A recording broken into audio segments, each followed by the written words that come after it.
Sí, porque en instantes nomás vamos a hablar de la vacunación a las personas privadas de su libertad. Hubo voces que se opusieron a esto, las vamos a escuchar. También vamos a escuchar a alguien que estuvo en la cárcel y a Claudia Cesaroni. Están todos en el piso. En instantes vamos a tratar este tema. Pero primero vamos a arrancar con tu bolsillo, Vamos a hablar de tu bolsillo, el de todos los que están acá en el nuestro estudio. también. Y el nuestro también, por supuesto, porque vamos a recibir, estaba anunciado, el ministro de Producción de la provincia de Buenos Aires, Augusto Costa, a quien le agradecemos que esté con nosotros. ¿Cómo estás, Augusto? ¿Qué tal? Buenas noches, gracias por la invitación. Bueno, a ver, escúchame, porque uno ya ni puede volver al supermercado. Uno va un día, tiene un precio, un producto, va al otro día, tiene otro precio, y así constantemente. Bueno, en realidad porque la inflación es un problema que estamos teniendo hace bastante tiempo en la Argentina y que hoy se está viendo impulsada por factores que tienen que ver con el piso de inflación que quedó del gobierno anterior, que son el 54% de inflación, la más alta en las últimas décadas, desde el año 91, que no teníamos inflación tan alta, y sobre esa base alta de inflación, el año pasado, producto de la pandemia, tuvimos una suba muy importante de precios internacionales que generó un impulso adicional. Entonces hoy estamos desde el gobierno nacional y desde la provincia reconociendo que la suba de precios y sobre todo cuidar el bolsillo de los consumidores y las consumidoras es una prioridad. Se están desarrollando diferentes políticas, pero lógicamente al ser un fenómeno tan complejo, que esto no es un eslogan decir que es complejo. Realmente la inflación en la Argentina es un fenómeno complejo y hoy estamos en un contexto internacional que empuja los precios y con las medidas que están tomando se está buscando ponerle una senda de crecimiento razonable a los precios. ¿Y qué pasa con la carne? Porque él decía, es difícil volver al supermercado, pero en la carnicería peor. Bueno, es un problema que tiene que ver con justamente la pandemia y el efecto que está teniendo ciertos cambios en el mercado mundial de carne, particularmente con el ingreso de China como un gran comprador que empezó a demandar proteína animal, producto de la pérdida de una producción importante de pollos y de cerdos en China, y le está comprando a Argentina, a Estados Unidos, a Australia, a Brasil, y en todos estos países estamos teniendo problemas con el precio de la carne. Por ejemplo, Brasil, que es un país que lógicamente tiene un índice de inflación mucho más bajo de Argentina, que está en este momento en el orden del 7% anual, pero la carne está subiendo al 35% en Brasil.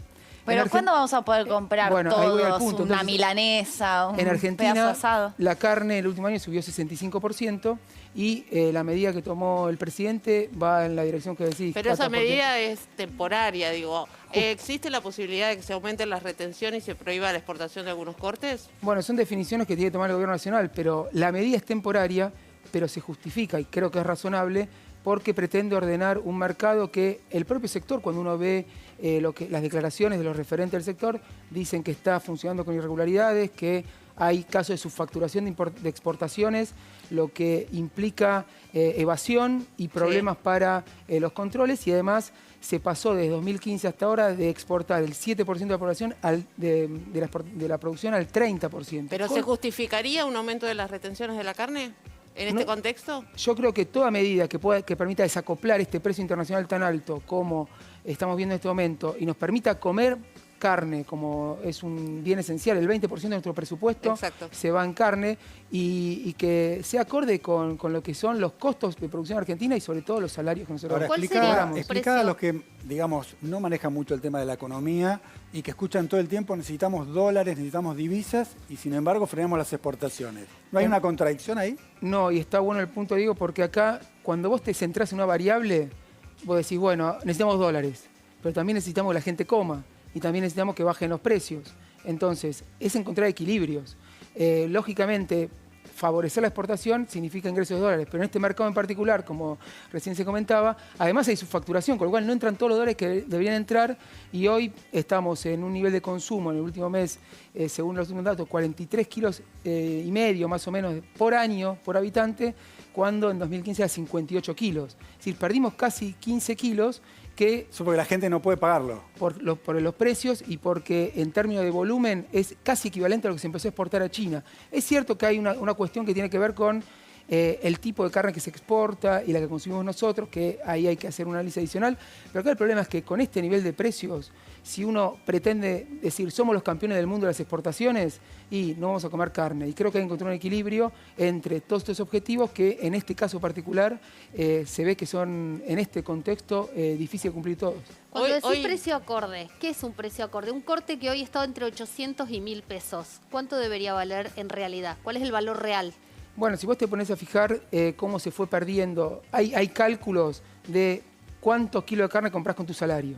Eso desde el año 2015 viene cayendo en picada, producto de los 4 años de política de reducción del salario del gobierno anterior y el efecto de la pandemia. Entonces, con empezar a recuperar la capacidad de compra del salario en términos de carne, vamos a estar bien. Y este creo que es el objetivo de la medida. Después, el valor exacto, no conozco la ecuación de costo del sector como para decirte, pero tiene que ser un valor que le haga una ganancia razonable a quien participa en la producción y comercialización y que permita que uno pueda consumir como habitualmente estamos acostumbrados. Hoy almorzaron el ministro Guzmán y el gobernador Axel Kicillof. ¿Hablaron del tema precios? Es un tema que al gobernador le importa mucho y por supuesto al ministro de Economía también. Hoy yo estuve a la mañana con el gobernador y uno de los temas, por ser parte del ministerio, es la cuestión de la producción y de los precios y el gobernador permanentemente está ¿Hay buena onda ahí en esa foto? Sí, claro. Sí, acá muchas veces... No, digo, porque Axel fue previamente también ministro de Economía, digo, y lo que se está observando es que los controles de precios no están dando los resultados que al menos esperaba Guzmán a esta altura.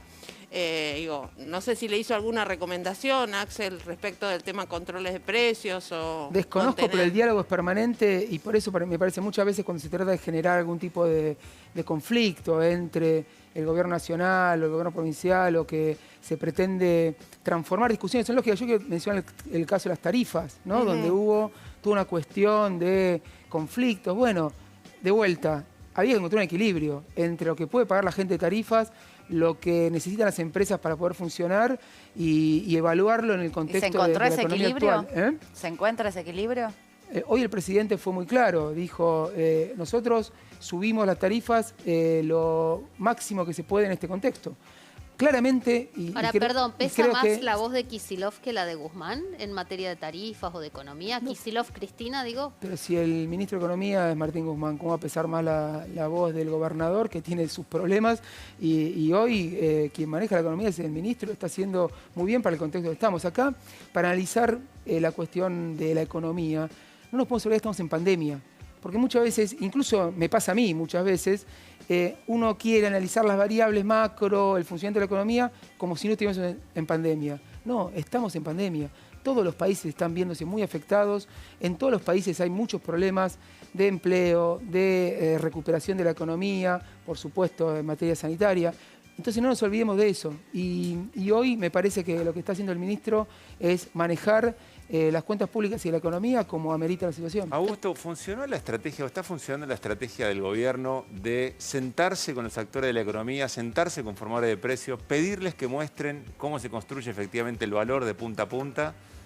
Porque la sensación es que eso terminó en que en el momento que le pidieron mostrar un poco los números y a ver dónde estaban los márgenes de ganancia que no terminan o que explican los aumentos, no ha funcionado. ¿Vos qué pensás de esa estrategia? Mirá, pienso que el diálogo siempre es muy importante, siempre suma y siempre hay que poder intercambiar opiniones, preguntar, cuestionar también cuando te presentan información que vos sabés que por algún motivo te están escondiendo los números porque están sacando alguna ventaja. Pero mira, te voy a contar una situación. Hace un par de semanas nos juntamos por separado con el gobernador y los supermercados por un lado, los productores de los bienes de consumo masivo, de alimentos, bebidas, higiene personal, limpieza, y los productores de insumos de fundido, cartón, cemento, acero, aluminio, ¿no? Empezamos en los supermercados.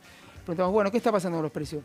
No, nosotros no tenemos nada que ver. Si a nosotros nos venden más caro los productos, nosotros simplemente aplicamos el mismo margen de siempre y después se lo vendemos al consumidor. Para atrás. Le preguntás, siguiente reunión, bueno, usted nada que ver. Bueno, al productor, ¿ustedes qué hacen? No, con lo que están subiendo los insumos, Lo único que hacemos es cargarle ese suba y se lo trasladamos al otro. Bueno, listo, ustedes tampoco son. Vamos a los productores insumos. Y no, bueno, con el dólar, el precio de la energía, nadie tiene la culpa. Y entonces, ¿quién tiene la el culpa? gobierno por Bueno, los impuestos. Eso es lo que dicen. bueno, Cuando vienen acá, sí. la culpa es de ustedes Claro, porque hay pero mucha después superposición de impuestos. El tema de la superposición de impuestos, pero hay también una cuestión que muchas veces es engañosa, porque suponete que los impuestos son una parte del precio.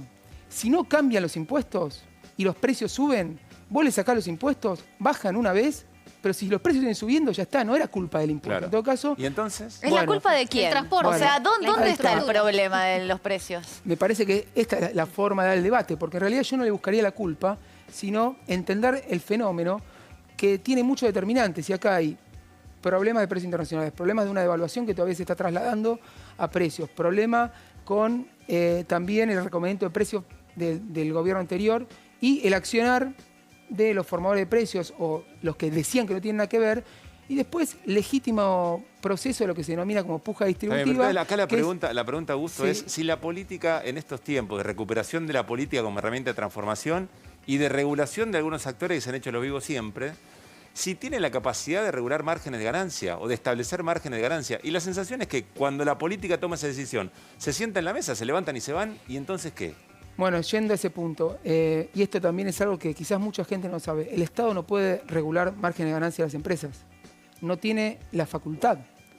Desde la Constitución para abajo, supuestamente, la libertad empresaria es como un bien supremo donde si este agua que estoy tomando me parece cara, yo como consumidor puedo no consumirla, pero el Estado no puede venir a decirle la vendés cara, vendrá más barato. A menos que sean Precio regulado. medidas extraordinarias en un contexto de pandemia, como es precios máximos o precios cuidados, que es un acuerdo voluntario. Entonces, me parece que acá lo que hay que desnudar pero de fondo perdóname. es la necesidad de que el Estado tenga herramientas para en regulación. mercados muy concentrados decir, acá hay un problema, porque el que vende, por ejemplo, el insumo es uno solo y tiene a todo lo demás de rehenes. Pero en el Entonces, caso ¿no? de Augusto Sí. de la carne, Sí. no puede intervenir. Yo escucho, incluso en este programa, representantes del sector rural que dicen, no, nosotros aumentamos la carne porque hay inflación. Eso es lo que escuchamos. Sí. Eso es el argumento del sector que también me parece importante que reconozcamos. El sector tiene todo su derecho a defender sus intereses.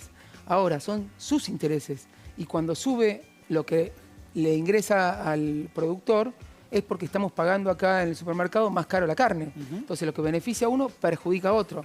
No son los intereses de la sociedad lo que está representando. Entonces, obviamente van a buscar argumentos para decir, yo no tengo nada que ver. Ahora, vos te fijás, por ejemplo, el precio internacional del maíz, que subió 60% en dólares el último año, se traslada a precios internos. Ahí el gobierno no tuvo nada que ver, porque no emitió, porque no hizo nada raro, no se metió en... Ahora, sube el precio internacional, ¿qué vamos a hacer? Ahora, yo me quedo con la anécdota que estabas contando recién, Sí. ¿no? De nadie se hacía cargo, ¿no? Y te lo pido con la mayor sinceridad, una mano en el corazón, si querés. Siempre. ¿Se va a cumplir la meta del presupuesto, el 29% No, de olvidate. inflación? La verdad, contestame, ¿eh? Bueno, los presupuestos son supuestos, que se Preguntale basan a en los un gremios. escenario y cuando cambian el escenario, yo creo que ese presupuesto, Sí. y el propio Guzmán lo dice, no contenía este efecto internacional de mucha presión en los precios que está alterando los resultados. Ahora, O cuando sea, vos me estás diciendo un no mucho más largo, con muchas más palabras. No se va a cumplir. a menos que cambie el contexto internacional o haya algo de la política económica del gobierno nacional que obviamente ninguno de nosotros conoce porque son definiciones que se toman a un nivel y que quizás puede hacer que se aproxime. Yo creo que, de todas formas, con la perspectiva de que se desacelere la inflación en los próximos meses, no deberíamos estar tan lejos de esa meta con un contexto completamente distinto. Esa es la expectativa, pero ¿vos pensás que se va a desacelerar la inflación en el corto plazo? Para, no sé, en 2 meses van a bajar los precios. Yo creo que las medidas que se están tomando deberían empezar a tener un efecto y es la apuesta que estamos haciendo, que Pero no después lo de este creen ni los sacudón, gremios, digo. ¿eh? No lo creen ni los gremios. Por ejemplo, la Asociación Bancaria, que fue el primer gremio que firmó el 29% de aumento salarial con una revisión en el mes de agosto, hoy acaba de pedir el adelantamiento de esa revisión para el mes de junio. Es decir, que ya a mitad de año... el principal gremio que firmó en la pauta que quería Guzmán Y que la está legitimó. diciendo, y que la legitimó, de hecho fue a la Casa de Gobierno Claro. y lo firmó con el presidente del acuerdo salarial, está diciendo no puedo esperar hasta agosto porque necesito cubrirme hoy porque ese 29% no me Está alcanza. claro, no es la porque inflación. cambió el panorama y además otro de los objetivos que tiene el gobierno es que los salarios le ganen a la inflación. Entonces, en la medida en que se cambie el escenario, es un objetivo que las paritarias se revisen y que los salarios le ganen a la inflación. Este es un año y esto es algo fundamental. ¿Por qué hay que lograr un efecto de desaceleración de los precios? Porque si no sube el salario real, es decir, el salario respecto a los precios, el mercado interno no se va a reactivar lo que necesitamos para que se reactive la economía rápido. Y ese es un objetivo del gobierno. Y es un objetivo que yo estoy seguro que se va a cumplir porque vamos a lograr, a partir de la coordinación Gobierno Nacional y en el caso de la provincia, nosotros estamos con muchos programas para acompañar las medidas del Gobierno Nacional en términos de control de precios, de cumplimiento de los programas. Tenemos un programa propio que se llama Comprá Más Cerca también para poder dar productos a precio razonable en los 135 municipios y que con la recomposición de los salarios vamos a poder garantizar que la economía en un contexto de pandemia pueda reactivarse lo más rápido posible. No quiero dejar pesar esto, que me parece importante lo que dijo Augusto Costa. Augusto Costa dijo, el Estado hoy no tiene las herramientas necesarias para dar esta pelea. Es decir, se pueden tomar medidas focalizadas, pueden funcionar o no, y hay un montón de variables, pero medidas estructurales no hay herramientas. Es un tema que no es de ahora, Pablo, no es de esta eso, baldosa. no lo tiene hoy, no lo tuvo nunca. Entonces no tiene creo que el debate que hay que dar, el debate que hay que dar es que el Estado necesita herramientas para poder intervenir en los mercados cuando claramente hay Te van a acusar de ser Venezuela. Te ponen el país de sombrero. Ahí está el punto. No podemos llevar la discusión a ese nivel porque... Pero esa va a ser seguramente la discusión. Claro, bueno, mira, un ejemplo. En el año 2014, cuando yo era secretario de Comercio, se propuso reformar una vieja ley de la Argentina, que es la ley de abastecimiento, que es la que se aplicó para precios máximos ahora. En el debate en el Senado y en diputados, donde yo fui y hablé durante horas con todos los senadores, cuando salía en los medios decía, se debate la ley antiempresa. Claro. ¿No? Porque se trata de instalar de que si el Estado tiene herramientas para que, por ejemplo, y esto también, el año pasado la economía cayó 9,9% producto de la pandemia, como cayó igual la economía de Inglaterra y de otros países. Las principales empresas alimenticias ganaron más que durante los años previos. ¿Dónde salió esa plata? De nuestro bolsillo. ¿Y dónde salió? De nuestro menor poder adquisitivo y de estar peor. Entonces, si el Estado no tiene herramientas para poder tomar medidas, para evitar que se den esas inconsistencias en términos de objetivos sociales, va a ser difícil que podamos tener un proyecto de desarrollo que considere la necesidad de muchísimos sectores de la población de poder salir adelante. Esa es la discusión. Y no hay que llevarla a los extremos donde se la suele llevar, porque claramente cuando el Estado tiene herramientas hay algunos que se benefician y otros que se perjudican. Augusto Costa, muchísimas gracias por estar en Fuego Amigo. Muy claro. Muchas gracias.